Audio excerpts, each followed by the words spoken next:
Bon matin les guerrières. Oui, encore une fois, nous sommes ensemble. Oui, chaque semaine, je me retrouve toujours devant une page blanche devant Dieu. Je prends toujours du temps pour prier, pour demander au Seigneur par le son Saint-Esprit de me guider pour pouvoir vous apporter cet petit enseignement. Alors, cette semaine, je voulais vous parler sur la déception. Vous savez, on est toujours déçus, hein? On est déçus de nos proches, on est déçus de nos collègues de travail, on est déçus de nous parfois, hein? On est déçus de nous parce qu'on n'a pas fait les choses comme Dieu nous avait demandé. Et parfois, on est déçus de Dieu. Moi, ce que je voulais vous dire en premier, c'est que je voulais vous faire réaliser qu'est-ce que la déception apporte. La déception apporte une honte, la déception apporte un sentiment d'échec.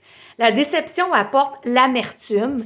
La déception apporte le manque de confiance en nous. Souvent, on perd confiance en nous parce qu'on se dit, j'avais tellement misé sur cette chose-là, Seigneur, puis tu me l'as pas donné, puis parfois, on prie sur une situation. Il arrive une situation où il y a une porte qui s'ouvre et on est certaine que ce qui s'en vient, c'est une porte que Dieu a ouverte. Et en fin de compte, on se rend compte que cette porte-là se ferme, ce n'était pas la volonté de Dieu. Alors là, on perd toute espérance. On perd espérance en Dieu et on se dit, Seigneur, t'es où, Seigneur? T'étais où, Seigneur? T'étais où, Seigneur? T'es où? Pourquoi j'ai dû passer tout ça pour finalement aboutir à rien? Mais moi, je veux juste vous dire ce matin que si Dieu ne vous l'a pas donné, c'était juste que c'était pas bon pour vous. Excusez, j'ai brisé ma lunette et là, j'ai essayé ce matin de coller ça. Oh là. Fait que là, c'est comme toute sensible, là. Et oui, je reviens et oui, on est déçus du Seigneur. Et on se dit, Seigneur, pourquoi? Pourquoi, Seigneur, je me suis rendue là? Pourquoi, Seigneur, j'ai tout misé sur ça? Et j'ai rien eu en pensant que c'était toi qui me le donnais, toi, Seigneur. Mais moi, la seule chose que je peux vous dire, c'est que Dieu est tellement un Dieu d'amour qui ne vous donnera jamais quelque chose qui n'est pas bon pour vous. Là, visuellement, vous allez sûrement me dire, ouais, mais Suzanne, attends, moi, ce que je voyais, ça pouvait être juste positif. Oui, je suis d'accord. Je suis d'accord parce que c'est ce qu'on voit aux yeux de l'homme. Hein? C'est toujours aux yeux de l'homme, mais on ne voit pas le plan de Dieu en arrière. Et là où ce que souvent va va venir la foi, c'est de dire, Seigneur, tu ne me l'as pas donné, puis là, l'amertume rentre, puis là, ça fait une mauvaise racine, puis là, on est fâché contre Dieu, puis là, on n'a plus le goût d'aller prier, on n'a plus le goût d'aller à la prière parce que on est déçu, on est fâché contre Dieu. Mais moi, je veux vous donner juste de l'espérance ce matin. Je veux juste vous dire que si vous n'obtenez pas ce que vous pouvez penser de votre cœur, de la part de Dieu, c'est pas parce que Dieu veut vous punir. Dieu est un Dieu d'amour. Et le Seigneur veut le meilleur, guerrière, pour ta vie, le meilleur. Et s'il ne t'a pas dirigé vers cette place-là, c'est parce qu'il y a un autre plan. Et moi, j'ai jamais, en 35 ans de vie chrétienne, je n'ai jamais vu Dieu m'enlever quelque chose ou me donner quelque chose pour rien que ça l'apportait mon malheur. Jamais. J'ai jamais vu Dieu agir de cette façon-là. Oui, sur le coup, j'ai pensé que, Seigneur, je suis déçue, j'ai une déception, je pensais que c'était le rêve de ma vie ou quoi que ce soit. Le travail de ma vie, peut-être que vous avez fait application sur un poste puis vous ne l'avez pas eu puis vous étiez sûr de l'avoir. Peut-être que vous avez de la difficulté à tomber enceinte puis vous pensiez que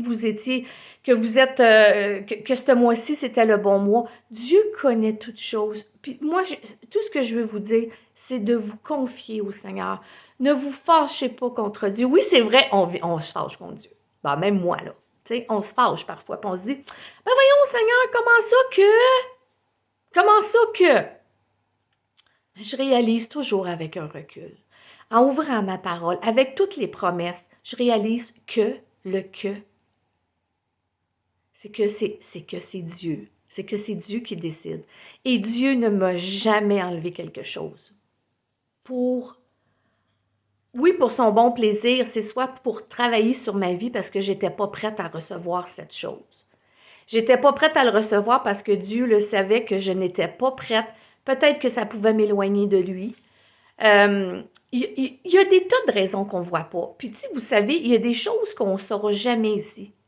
Il y a des réponses qu'on n'aura pas ici. Mais la seule chose importante, c'est de croire que Dieu a contrôle de notre vie. C'est d'avoir de l'espérance. De ne pas être déçu. Oui, vous pouvez être déçu quelques jours, mais revenez au Seigneur. Revenez au Seigneur et ne gardez pas cette amertume-là parce que ça va couper votre relation avec Dieu. Ça va couper votre relation. Dites-vous que tout concourt bien pour ceux qui aiment Dieu. Dites-vous que Dieu est un Dieu d'amour et Dieu n'enlève pas quelque chose ou Dieu ne permet pas de vous enlever quelque chose ou de ne pas vous donner quelque chose par plaisir de vous condamner ou quoi que ce soit. Dieu donne, Dieu enlève pour redonner. N'oubliez jamais ça. Dieu enlève pour redonner. Retenez ça. Quand vous avez une déception, Dieu, tu m'as enlevé, c'est pour me redonner le meilleur. Et confessez-le. Confessez-le. Alors, je voudrais qu'on regarde ensemble le passage biblique, Isaïe 40, 31. Pour l'espoir. Isaïe, dans l'Ancien Testament, 40, 31. C'est-tu bien ça? Isaïe 40, verset 31, exactement. Mais ceux qui se confient en l'Éternel renouvellent leur force. Ils prennent le vol comme les aigles. Ils courent et ne se lassent point. Ils marchent et ne se fatiguent point. Alors moi, ce matin, je te dis que si tu es déçu, si tu es fatigué, si tu es déçu, si tu n'as comme plus de force ce matin, c'est comme, Seigneur, là, c'est le bout de la merde, là, je comprends rien. Seigneur, j'ai tout misé là-dessus. Mais moi, je te dis, ce matin, mise sur Jésus. Regarde à Jésus. Ta vie est avec Dieu. Tu as misé sur Jésus. Bien, c'est juste que c'était pas bon pour toi ou c'était pas le temps de Dieu. Dieu te connaît encore plus que toi. Dieu sait ce qui est bon pour toi encore plus que toi. Nous, on se dit, ben voyons, Seigneur, je sais que je suis capable de le faire. Je sais que je suis capable de... Mais Dieu sait qu'est-ce qui s'en vient. Dieu sait qu'est-ce qui s'en vient. Moi, il y a quelque chose qui me vient en tête. Quand j'ai acheté ma maison ici à Chelsea, on était dans un temps de pandémie où il y avait des surenchères. Et j'arrivais pas à surenchérir sur les maisons parce que les maisons étaient trop chères. Et là, je me disais, voyons, Seigneur, je peux pas croire que tu veux pas qu'on ait une maison, ben c'est normal de vivre à quelque part. Puis, tu sais, bon, fait que là, à chaque fois, j'avais une déception dans mon cœur. Bon, mais c'est pas elle, c'est pas elle, c'est pas elle, puis c'est pas elle. Jusqu'à ce que j'ai dit, bon, ben, à un moment donné, je vais mettre une limite. Puis là, je vais voir que ben, ce ne sera pas la volonté de Dieu. Et j'avais dit devant le Seigneur, ben, ça va être comme notre dernière fin de semaine qu'on va visiter les maisons. Et j'ai arrivé à cette maison-ci, à Chelsea, où je suis présentement. Et j'ai fait une offre d'achat j'ai réussi à faire une offre d'achat de 20 000 $ de moins de ce que le propriétaire demandait, chose qui était impossible. Ça faisait 1 an que je cherchais une maison. Dieu l'avait mis de côté pour moi. J'étais la première qui faisait une offre d'achat et Dieu l'a réservé pour moi, puis la personne a accepté l'offre d'achat. Et quand j'ai acheté cette maison-là, qui est complètement dans le bois en flanc de montagne, Dieu m'avait dit, je te donne cette maison-là dans mon cœur. Je te la donne parce que je t'aime, parce que c'est un désir de mon cœur. Je te la donne, mais ce sera appelé une maison de prière. Ce ne sera pas juste toi, pour toi.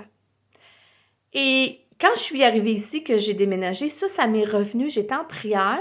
Puis le Seigneur m'a dit, oublie pas, hein, cette maison-là, je te l'ai donnée, pas juste pour toi. Ce sera appelé une maison de prière. Et là, j'ai comme dit, mais voyons, Seigneur, qui va venir ici en flanc de montagne? Si on a de la difficulté à monter en haut, on est dans le fin fond des bois, qui va venir ici pour la prière? Et le Seigneur a dit, ben moi, je vais m'arranger avec ça. Et croyez-le ou pas, les guerrières, bien c'est ici maintenant que les réunions de prière des guerrières se fait. C'est incroyable, c'est incroyable. Oui, Dieu a ouvert des cellules de prière ici. Mon amie Stéphanie, qui à un moment donné m'appelle, puis elle me dit, moi je priais, puis moi je suis comme, Seigneur, moi je dis rien aux gens, les plans que j'ai dans mon cœur, que Dieu met dans mon cœur. J'en parle jamais. je me dis, Seigneur, il faut que tu ouvres la bouche de quelqu'un pour me montrer que c'est vraiment ta volonté. Moi, je ne veux pas rien faire de moi, je veux que ce soit toi. Rouvre une porte. Rouvre une porte, puis que ce soit une porte tellement évidente que je puisse comprendre. Et mon amie Stéphanie, qui est avec moi, qui est mon alliée dans les guerrières de prière, qui fait partie de ce site-là, des guerrières de prière, m'écrit, puis elle me dit, sachant rien, allô ma cocotte, qu'est-ce que tu penses des cellules de prière? Et là, moi, je suis en train de, faisait 2 jours que je priais sur ça, et là, je fais le tour de la maison, puis je me dis, Seigneur, il y a une caméra cachée. Non, c'est pas qu'il y a une caméra cachée, c'est qu'on est connecté direct à Dieu. Et là, je pose la question à mon amie Stéphanie, puis je dis, Stéphanie, pourquoi? Elle dit, c'est tellement beau chez vous en flanc de montagne, pourquoi on ne ferait pas des réunions de prière? Puis là, j'ai dit, ouais, mais Stéphanie, qui va venir ici? Puis là, elle m'a dit, faites-toi-en pas, j'ai déjà des personnes qui viendraient. Alors moi, je veux juste vous montrer le plan de Dieu que des fois a de l'air farfelu, ou impossible, ou ridicule même à la limite, de nos yeux d'hommes. Pas aux yeux de Dieu, parce que rien de ridicule, parce que Dieu avait un plan parfait. Dieu m'a donné cette maison-là. Il m'a juste... Moi, ce que j'ai appris dans ça, c'est que l'année que j'ai cherché mes maisons, c'est que je devais m'appuyer 100% à lui.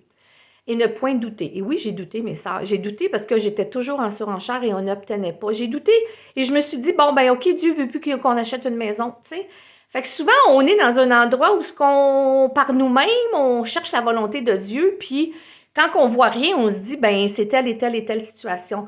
Mais quand le Seigneur a vu que j'étais vraiment comme, OK, Seigneur, je suis au bout, là, moi, je laisse tomber la serviette, comme on dit, comme ma fille dit, parce que ma fille, elle me dit ça des fois. Et c'est ça, fait que donc, j'aurais pu abandonner, puis là, j'ai dit, écoute, Seigneur, là, tu sais, il faut qu'il se passe quelque chose, Seigneur, puis là, je te fais confiance pleinement, je veux plus douter, je veux plus me poser des questions, le pourquoi, tu sais, ça va arrêter là, puis je vais juste comprendre, Seigneur, que c'était pas ta volonté, mais finalement, c'était la volonté de Dieu, mais en son temps. En son temps, parce que Dieu est pas d'avance, hein, il veut travailler nos cœurs. Dieu travaille nos cœurs pendant ce temps-là. Mais quand il voit que notre limite est là, mais c'est le temps de Dieu et là c'est là qu'il agit. Quand on lui donne tout. Quand on dit, là, moi, Seigneur, OK, c'est beau, prends tout contrôle. Moi, là, je veux prendre contrôle de rien. Vas-y. Je lâche prise. Vas-y. Puis si tu veux pas que j'en ai de maison, j'en aurai pas. Point à la ligne, c'est toi qui décides. On y va comme ça. Et là, souvent, c'est là que ça se passe quand on lâche prise. Alors, moi, je veux vous donner un brin d'espoir avec ce témoignage-là que j'étais même pas supposée de vous parler. Ça n'avait même pas rapport. Alors, on est rendu à 13 minutes, mais bon, je me laisse guider par l'Esprit de Dieu. Et j'aurais tellement de choses à vous apporter sur la déception. Tellement de choses dans ma vie. Maintenant, mes sœurs, je travaille fort pour ça. Travaille fort devant Dieu pour la déception. Je veux plus être déçue. Guerrière, je veux plus être déçue. Je veux plus être déçue de Dieu. Je peux pas être déçue de Dieu parce que Dieu a contrôle de ma vie. Dieu a un plan parfait et Dieu, il est parfait. Alors, Seigneur, c'est comme maintenant, je suis ta servante devant toi. Peu importe. Seigneur, des fois, il me demande des choses, là, d'aller voir une telle personne, puis de prier pour elle ou d'aller l'encourager. Puis je me dis, Seigneur, voyons, pourquoi tu me choisis moi? C'est comme... Puis le Seigneur, il dit, parce que c'est toi que je veux. Puis je dis, oui, mais je vais dire quoi? Mais fais-toi-en pas. Je suis là. Quand tu vas arriver, je vais être là.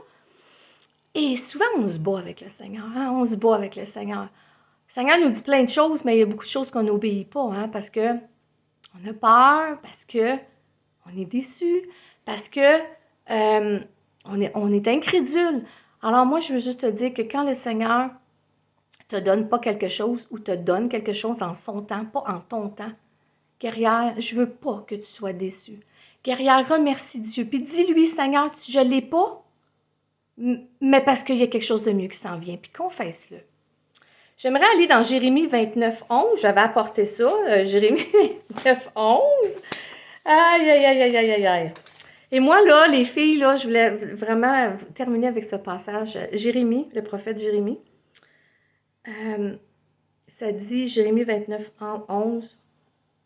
29, 11. « Car je connais les projets que j'ai formés sur vous, dit l'Éternel. Projets de paix et non de malheur, afin de vous donner un avenir et de l'espérance.